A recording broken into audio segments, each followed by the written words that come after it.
Welcome students, आइए start करते हैं पीपीएस लैब सीरीज का प्रोग्राम नंबर 3। आइए देखते हैं प्रोग्राम कैसे बना है। पहले प्रॉब्लम समझते हैं क्या है। बेसिकली प्रोग्राम से कह रहा है कि हमें क्वाड्रेटिक इक्वेशन के रूट्स फाइंड आउट करने हैं। और क्वाड्रेटिक इक्वेशन की आप इक्वेशन अच्छे से जानते हैं, A X square plus B X plus C. Mathematics में हमने पढ़ा है A X square plus B X plus सी।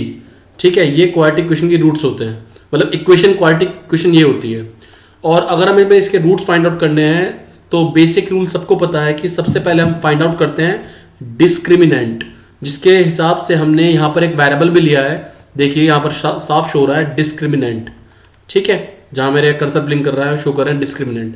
और डिस्क्रिमिनेंट का फॉर्मूला होता है बी स्क्वायर माइनस 4ac। ठीक है, जब हम डिस्क्रिमिनेंट फाइंड आउट कर लेते हैं तो उसके बाद डिस्क्रिमिनेंट हम कंपेयर करते हैं जीरो से।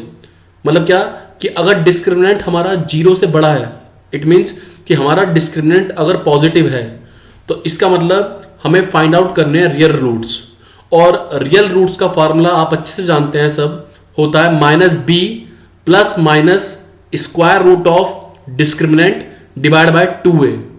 मैं अगेन रिपीट कर रहा हूं कि रियल रूट का फार्मूला होता है अगर discriminant equal to minus B plus minus square root of D upon 2a।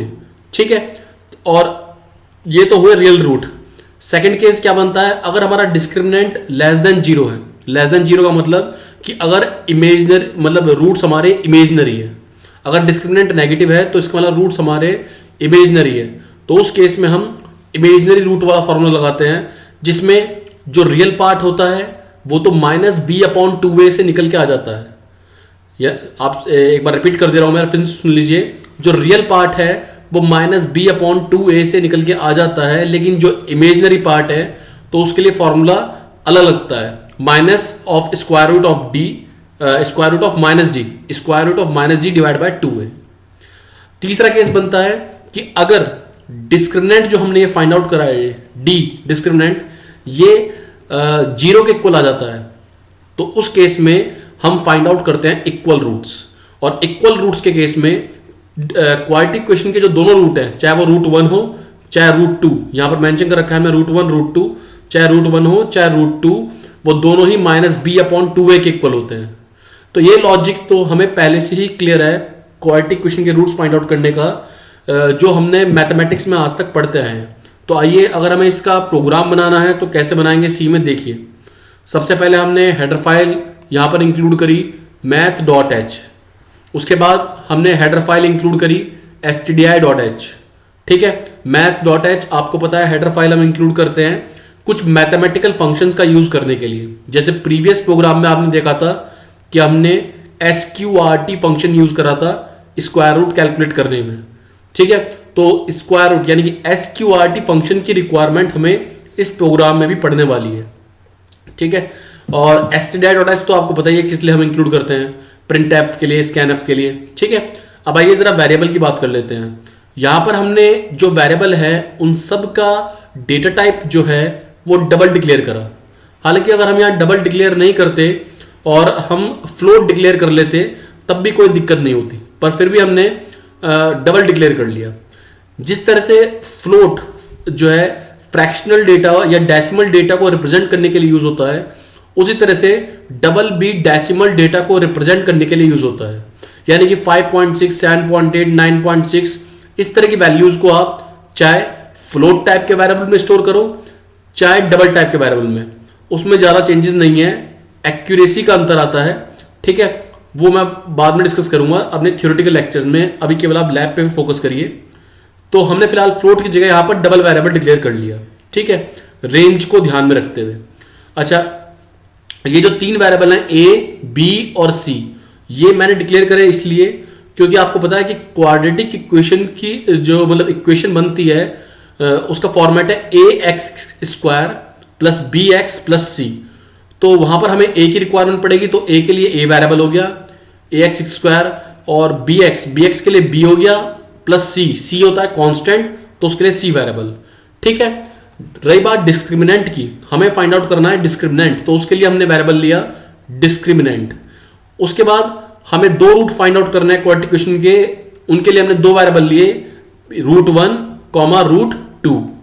ठीक है, अब उसके बाद एक केस फंसेगा जब d की वैल्यू 0 से कम आएगी, यानी कि हमारा डिस्क्रिमिनेंट जो होगा वो नेगेटिव आएगा। तब उस केस में हमने एक वेरिएबल लिया रियल पार्ट और एक वेरिएबल लिया इमेजिनरी पार्ट। आइए देखिए अब हम कैसे करते हैं इस प्रोग्राम को। सबसे पहले हमने यहां पर लिखा printf के अंदर enter coefficients a, b and c। ऐसा हमने इसलिए लिखा क्योंकि आपको यहां पर रिक्वायरमेंट पड़ेगी डिस्क्रिमिनेंट फाइंड आउट करने की। किसकी? डिस्क्रिमिनेंट की। और डिस्क्रिमिनेंट का फॉर्मूला होगा b² - 4ac। देखिए यहां पे साफ साफ लिख रखा है discriminant equal to b multiply b। एक बात ध्यान रखिए, C लैंग्वेज में मैं यहां पर b लिख के और यहां पर b की पावर 2 नहीं चढ़ा सकता। अगर C लैंग्वेज में अगर आपको पावर मतलब b² लिखना है तो b² को लिखने का तरीका होगा b मल्टीप्लाई b। ठीक है, तो डिस्क्रिमिनेंट आपको कैलकुलेट करेंगे किस फॉर्मूले से, b multiply b minus 4ac। लेकिन अब देखिए यहां पर डिस्क्रिमिनेंट तो तब फाइंड आउट होता ना जब आपके पास b की वैल्यू, a की वैल्यू और c की वैल्यू होती। अब b और a और c की वैल्यू हमने क्या करा ली, यूजर से इनपुट। देखिए आप ऊपर देखिए हमने फंक्शन यूज करा यहां पर scanf और हमने यहां पर a, b और c इन तीनों वेरिएबल की वैल्यू इनपुट करा ली। अब देखिए जरा a, b और c ये किस टाइप के वेरिएबल हैं? ये वेरिएबल हैं आपके डबल टाइप के।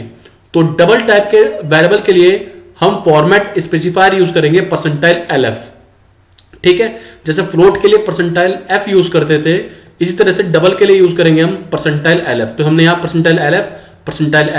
%lf यानी कि 3 वेरिएबल की वैल्यू इनपुट कराई, a, b और c। ठीक है, और उसके बाद हमने डिस्क्रिमिनेंट कैलकुलेट कर लिया b² - 4ac यानी कि b × b - 4 × a × c। अब डिस्क्रिमिनेंट जो आपने कैलकुलेट करा तो डिस्क्रिमिनेंट की 3 पॉसिबल वैल्यूज हो सकती हैं भाई, या तो डिस्क्रिमिनेंट 0 से बड़ा होगा, या डिस्क्रिमिनेंट 0 के बराबर होगा, और या फिर डिस्क्रिमिनेंट 0 से छोटा होगा। तो देखिए हमने सबसे पहले यहां पर इफ के अंदर देखिए मैंने कमेंट में साफ साफ मेंशन किया यहां condition for real and different roots. बताया था मैंने आपको, अपनी अंडरस्टैंडिंग के लिए हम कमेंट यूज करते हैं ताकि अगर हम प्रोग्राम को रीओपन करें, दोबारा ओपन करें, तो हमें क्लियरली पता चल जाए कि प्रोग्राम का ऑब्जेक्टिव क्या है, प्रोग्राम करना क्या चाह रहा है।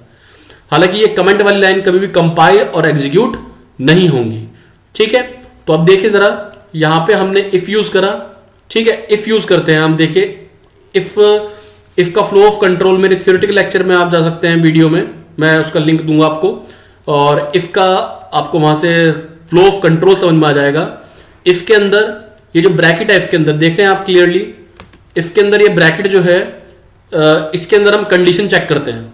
इफ के अंदर अगर एक कंडीशन होती है ट्रू, कंडीशन क्या होती है, ट्रू, तो ये जो फ्लो ऑफ कंट्रोल है प्रोग्राम का वो इफ की बॉडी के अंदर आएगा। यानी कि ये जो इफ का ब्लॉक ऑफ कोड है, ओपन करली ब्रेसेस और क्लोज करली ब्रेसेस, इसके अंदर ये जो 3 स्टेटमेंट दे रखी हैं, √1 = दिस, √2 = printf, ये स्टेटमेंट्स तभी एग्जीक्यूट होंगी जब इफ के ब्रैकेट के अंदर ये वाली कंडीशन ट्रू होगी। अगर ये कंडीशन फॉल्स हो गई तो इफ की ब्लॉक ऑफ कोड के अंदर यानी कि इस करली ब्रेसेस के अंदर फ्लो ऑफ कंट्रोल नहीं आएगा और ये स्टेटमेंट्स एग्जीक्यूट नहीं होंगी। ठीक है, तो डिस्क्रिमिनेंट हमें तो नहीं पता कि क्या आया होगा, क्योंकि ए, बी और सी की वैल्यू क्या इनपुट करी है हमने।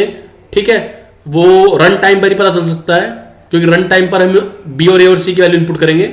लेकिन अगर वो 0 से बड़ी हुई तो हमने फाइंड आउट कर लिए इफ ब्लॉक के अंदर रियल रूट, और रियल रूट्स फाइंड आउट करने का फॉर्मूला मैं आपको थोड़ी देर पहले ही बता चुका हूं कि वो क्या है, -b प्लस स्क्वायर रूट। जैसे कि मैंने बताया आपको कि स्क्वायर रूट आप sqrt फंक्शन से ही कैलकुलेट कर सकते हो सी लैंग्वेज में। This is a predefined function of which definition is written in header file and that header file is math.h। तो आइए जरा नीचे देखिए जरा, sqrt फंक्शन के अंदर आपने लिखा ये डिस्क्रिमिनेंट, ठीक है, और उसके बाद ये ब्रैकेट क्लोज कर दिया, यानी कि -b plus square root of d, अगर मैथमेटिक्स के टर्म में समझा जाए। ठीक है, एंड डिवाइड बाय 2a, तो 2 × a, ये वाला जो पार्ट है ब्रैकेट में दे रखा है ये डिनोमिनेटर है, और डिवाइड से पहले वाला पार्ट जो है वो न्यूमरेटर है। इसी तरह से हमने √2 फाइंड आउट कर लिया, -b minus square root d upon 2a। ठीक है, फाइनली हमने इफ ब्लॉक के अंदर यानी कि इफ की बॉडी के अंदर दोनों रूट्स की वैल्यू प्रिंट कर ली। √1 इक्वल टू, अच्छा ये जो प्रिंटफ के अंदर ये इक्वल लिखा है, इसको आप असाइनमेंट ऑपरेटर कंसिडर मत करिए, it is just for documentation. ठीक है, असाइनमेंट ऑपरेटर जो होता है वो तो ये होता है जो आपने यहां लिख रखा है, discriminant equal to b into B, यानी कि जो राइट हैंड साइड है वो जो एक्सप्रेशन सॉल्व होगा, राइट हैंड साइड जो एक्सप्रेशन सॉल्व होगा उसकी वैल्यू सॉल्व होके कॉपी हो जाएगी डिस्क्रिमिनेंट के अंदर। ये जो प्रिंटफ के अंदर आपने लिखा है, it is this equal is just for documentation, ताकि आउटपुट स्क्रीन पर लिखा है √1 इक्वल, ठीक है, ये परसेंटाइल लिखा, उसके बाद 0.2 लिखा आपने। देखिए ये 0.2 का मतलब मैं पहले ही बता चुका हूं कि इसका मतलब ये कि मान लीजिए आपको आंसर ऐसा चाहिए 63.45 या 75.67, पॉइंट के 2 डेसिमल तक आंसर चाहिए, तो उसके लिए हम ये यूज कर रहे हैं। और LF किस लिए यूज करा आपने? LF यूज करा है डबल के लिए। ठीक है, जैसे इंट के लिए परसेंटाइल D यूज होता है, फ्लोट के लिए F यूज होता है, और डबल के लिए क्या यूज होता है? Percentile LF। And √2 equal to percentile 0.2 LF।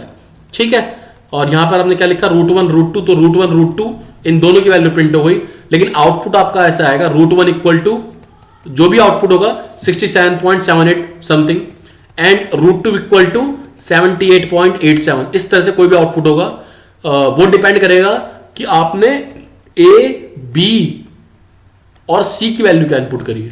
ठीक है, अब इसी तरह से आपने डिस्क्रिमिनेंट हो सकता है दूसरा केस हो, यानी क्या कि हो सकता है डिस्क्रिमिनेंट की वैल्यू जो है वो 0 के बराबर हो।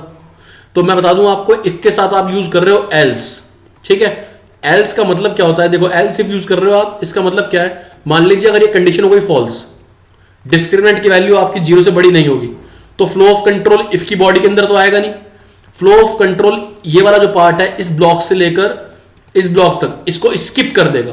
क्या कर देगा? इसको स्किप, इसको छोड़ देगा। फ्लो ऑफ कंट्रोल आएगा नेक्स्ट वाली कंडीशन पे, यानी कि ये चेक करने, चलो डी की वैल्यू 0 से बड़ी नहीं, तो क्या डी की वैल्यू 0 के बराबर तो नहीं है। जब नेक्स्ट केस चेक करेगा, अगर नेक्स्ट केस मिल जाता है उसको ट्रू, मान लीजिए डिस्क्रिमिनेंट 0 के बराबर है, सही है, तो उस केस में इफ की बॉडी के अंदर फ्लो ऑफ कंट्रोल आएगा और √1 और √2 दोनों को फाइंड आउट कर देगा किसके बराबर? -b divide by 2a। ठीक है, देखिए इस लाइन का जो मतलब है √1 equal to √2 equal to -b divide by 2a, इसका मतलब ये है जैसे -b डिवाइड बाय 2a, ये जो भी एक्सप्रेशन है ये पहले सॉल्व होगा, और सॉल्व होके जो भी वैल्यू आएगी वो वैल्यू कॉपी हो जाएगी √2 के अंदर। किसके अंदर कॉपी हो जाएगी? √2 के अंदर। √2 एक वेरिएबल है, और √2 की वैल्यू जो भी होगी वो कॉपी हो जाएगी √1 के अंदर। तो √1 √2 दोनों की वैल्यू हो जाएगी -b डिवाइड बाय 2a के बराबर। एंड फाइनली नेक्स्ट लाइन में हम इन दोनों वैल्यू को प्रिंट कर लेंगे, √1 इक्वल टू √2 परसेंटाइल 0.2 LF, और यहां पर हमने √1 दे दिया। ठीक है, √1 दे दिया और √2 दोनों को प्रिंट करने की जरूरत नहीं है, क्योंकि दोनों की वैल्यू बराबर है। √1 प्रिंट करेंगे तो भी समझा जाएगा कि √2 भी वही है। अब देखिए जरा, ये वाला जो एल्स, ये स्ट्रक्चर होता है इफ एल्स इफ लेटर का, कि पहली कंडीशन चेक हुई, अगर वो फॉल्स है तो फ्लो ऑफ कंट्रोल नीचे आया एल्स पे।